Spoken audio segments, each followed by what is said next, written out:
ಸಖತ್ ಖಾರ ಬಣ್ಣ ಮತ್ತು ರುಚಿ ಆಚಿ ಚಿಲ್ಲಿ ಪೌಡರ್. ಬೆಳಗಾವಿ ಚಳಿಗಾಲದ ಅಧಿವೇಶನದಲ್ಲಿ ಇಂದು ಆಳಂದ ವಿಧಾನಸಭಾ ಕ್ಷೇತ್ರದಲ್ಲಿ ನಡೆದ ಮತಗಳ್ಳತನ ಪ್ರಕರಣ ಪ್ರತಿಧ್ವನಿಸಿತ್ತು. ಕೈ ಹಿರಿಯ ಶಾಸಕ ಬಿಆರ್ ಪಾಟೀಲ್ ಪ್ರಕರಣದ ತನಿಖೆ ಮಾಹಿತಿ ಚರ್ಚೆಗೆ ಅವಕಾಶ ನೀಡುವಂತೆ ಪಟ್ಟು ಹಿಡಿದರು. ಗೃಹಲಕ್ಷ್ಮಿ ಬಾಕಿ ಹಣ ಪಾವತಿ ವಿಚಾರಕ್ಕೆ ಬಿಜೆಪಿ ಪಟ್ಟು ಹಿಡಿದಿದೆ. ಉತ್ತರ ಕರ್ನಾಟಕದ ಹಲವು ಶಾಸಕರು ತಮ್ಮ ಕ್ಷೇತ್ರಗಳ ಸಮಸ್ಯೆ ಕುರಿತು ಬೆಳಕು ಚೆಲ್ಲಿದ್ರು. ಈ ಬಗ್ಗೆ ಒಂದು ವರದಿ ಇದೆ, ನೋಡ್ಕೊಂಡು ಬನ್ನಿ.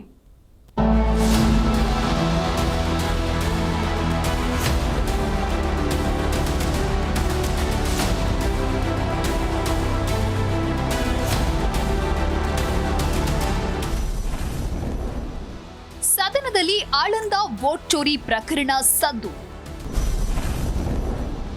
ಚರ್ಚೆಗಾಗಿ ಆಳಂದ ಶಾಸಕ ಬಿಆರ್ ಪಾಟೀಲ್ ಪಟ್ಟು. ಬೆಳಗಾವಿ ಸುವರ್ಣಸೌಧದಲ್ಲಿ ನಡೆಯುತ್ತಿರುವ ವಿಧಾನಮಂಡಲ ಕಲಾಪ 7ನೇ ದಿನಕ್ಕೆ ಕಾಲಿಟ್ಟಿದೆ. ಇತ್ತೀಚೆಗೆ ರಾಷ್ಟ್ರೀಯ ಮಟ್ಟದಲ್ಲಿ ಸದ್ದು ಮಾಡಿದ್ದ ಆಳಂದ ವೋಟ್ ಚೋರಿ ಪ್ರಕರಣ ವಿಧಾನಸಭೆಯಲ್ಲೂ ಪ್ರಸ್ತಾಪವಾಯಿತು. ವೋಟ್ ಚೋರಿ ಪ್ರಯತ್ನ ಬಯಲಾಗಿದೆ, ಮಾಡಿದ್ಯಾರು ಅನ್ನೋದು ಹೊರಬಿದ್ದಿದೆ. ಹಾಗಾಗಿ ಸಮಗ್ರ ಚರ್ಚೆಗೆ ಅವಕಾಶ ನೀಡುವಂತೆ ಬಿಆರ್ ಪಾಟೀಲ್ ಒತ್ತಾಯಿಸಿದ್ರು.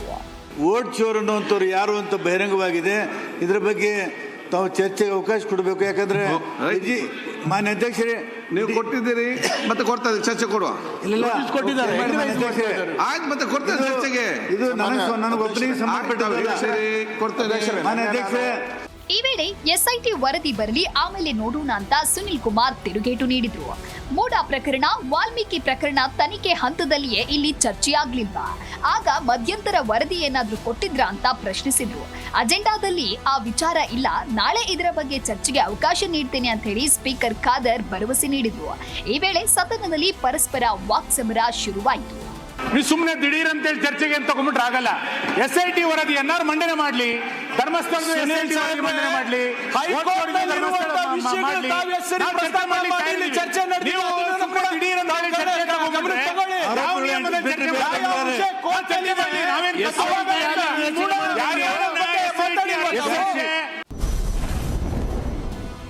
ಸರ್ಕಾರದ ವಿರುದ್ಧ ಕುಣಿಗಲ್ ಶಾಸಕ ಫುಲ್ ಚಾರ್ಜ್.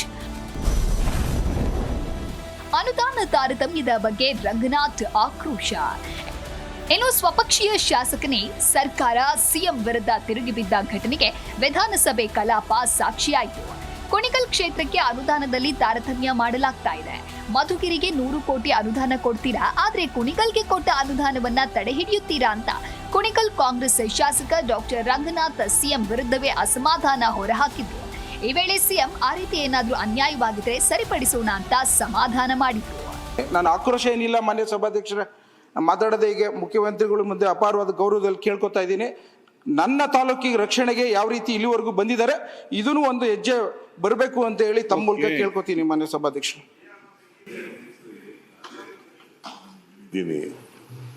ಏನಾದರೂ ತಾರತಮ್ಯ ಆಗಿದ್ರೆ ಮಧುಗಿರಿಗೆ ಮತ್ತು ಇದಕ್ಕೆ ಆಗಿದ್ರೆ ಅದನ್ನ ಸರಿಪಡಿಸ್ತಕ್ಕಂಥ ಕೆಲಸವನ್ನ ಮುಂದಿನ ವರ್ಷದಿಂದ ಮಾಡಿಕೊಡ್ತೇನೆ ಅಂತಕ್ಕಂಥದ್ದು. ಕಲಾಪದಲ್ಲಿ ಉತ್ತರ ಕರ್ನಾಟಕದ ಚರ್ಚೆ ಸದ್ದು. ಬಿಜೆಪಿ ನಾಯಕರಿಗೆ ರಾಯರೆಡ್ಡಿ ಮಾತಿನ ತಿವಿತ. ಇನ್ನು ಉತ್ತರ ಕರ್ನಾಟಕ ಭಾಗದ ಸಮಸ್ಯೆಗಳ ಚರ್ಚೆಗೆ ಇಂದು ಅವಕಾಶ ನೀಡಲಾಯಿತು. ಈ ವೇಳೆ ಕಾಂಗ್ರೆಸ್ ಶಾಸಕ ಬಸವರಾಜ ರಾಯರೆಡ್ಡಿ ಸಮಸ್ಯೆಗಳ ಬಗ್ಗೆ ಬೆಚ್ಚಿಟ್ರು. ಉತ್ತರ ಕರ್ನಾಟಕ ಭಾಗದ ಸಮಸ್ಯೆಗಳಿಗೆ ಕೇಂದ್ರ ಸರ್ಕಾರವೇ ಕಾರಣ ಅಂತ ಆರೋಪ ಮಾಡಿದ್ರು. ಇನ್ನು ಬಿಜೆಪಿಯ ಶರಣು ಸಲಗರ ಚರ್ಚೆ ವೇಳೆ ಜೋರು ಧ್ವನಿಯಲ್ಲೇ ಸರ್ಕಾರದ ವಿರುದ್ಧ ಆಕ್ರೋಶ ಹೊರಹಾಕಿದ್ರು. ಆದ್ರೆ ಅಂಕಿ ಅಂಶಗಳನ್ನ ಹೇಳುವ ವೇಳೆ ಕೈ ಶಾಸಕರಿಂದ ಪೇಚಿಗೆ ಸಿಲುಕಿದ್ರು. ವಿಧಾನಸಭೆಯಲ್ಲಿ ಯಾವೆಲ್ಲ ವಿಧೇಯಕಗಳು ಪಾಸ್ ಆದವು ಅನ್ನುವುದನ್ನ ನೋಡುವುದಾದ್ರೆ, ಪ್ರಮುಖ ವಿಧೇಯಕಗಳು ಪಾಸ್: ಮಲೆನಾಡು ಪ್ರದೇಶ ಅಭಿವೃದ್ಧಿ ತಿದ್ದುಪಡಿ ವಿಧೇಯಕ, ಬಯಲು ಸೀಮೆ ಅಭಿವೃದ್ಧಿ ಪ್ರಾಧಿಕಾರ ತಿದ್ದುಪಡಿ ವಿಧೇಯಕ, ಸಿನಿ ಸಾಂಸ್ಕೃತಿಕ ಕಾರ್ಯಕರ್ತರ ಸಂರಕ್ಷಣಾ ತಿದ್ದುಪಡಿ ವಿಧೇಯಕ, ಕರ್ನಾಟಕ ಕಾರ್ಮಿಕ ಕಲ್ಯಾಣ ತಿದ್ದುಪಡಿ ವಿಧೇಯಕ, ಕರ್ನಾಟಕ ವಿವಿ ತಿದ್ದುಪಡಿ ವಿಧೇಯಕ, ಕರ್ನಾಟಕ ಹಿಂದೂ ಧಾರ್ಮಿಕ ದತ್ತಿ ತಿದ್ದುಪಡಿ ವಿಧೇಯಕ, ಚಾಮುಂಡೇಶ್ವರಿ ಅಭಿವೃದ್ಧಿ ತಿದ್ದುಪಡಿ ವಿಧೇಯಕ, ಚಂದ್ರಗುತ್ತಿ ರೇಣುಕಾಂಬ ಅಭಿವೃದ್ಧಿ ಪ್ರಾಧಿಕಾರ ವಿಧೇಯಕ, ಮಲೆಮಹದೇಶ್ವರ ಅಭಿವೃದ್ಧಿ ಪ್ರಾಧಿಕಾರ ತಿದ್ದುಪಡಿ ವಿಧೇಯಕ, ಗ್ರೇಟರ್ ಬೆಂಗಳೂರು 2ನೇ ತಿದ್ದುಪಡಿ ವಿಧೇಯಕ ಅಂಗೀಕಾರ. ಒಟ್ನಲ್ಲಿ 7ನೇ ದಿನದ ವಿಧಾನಸಭೆ ಕಲಾಪದಲ್ಲಿಂದು ಹಲವು ಗಂಭೀರ ವಿಷಯಗಳ ಕುರಿತಂತೆ ಚರ್ಚೆಯಾಯಿತು. ಆಳಂದ ಓಟ್ ಚೋರಿ ಪ್ರಕರಣವೂ ಸದ್ದು ಮಾಡಿತು. ಉತ್ತರ ಕರ್ನಾಟಕ ಭಾಗದ ಮೇಲಿನ ಚರ್ಚೆಗೆ ಇಂದು ಕೂಡ ಅವಕಾಶ ನೀಡಲಾಯಿತು. ಶಾಸಕರು ಹಲವು ಸಮಸ್ಯೆಗಳ ಬಗ್ಗೆ ಸದನದಲ್ಲಿ ಬೆಳಕು ಚೆಲ್ಲಿದ್ರು. Rajappa Suttur, political bureau, Belagavi.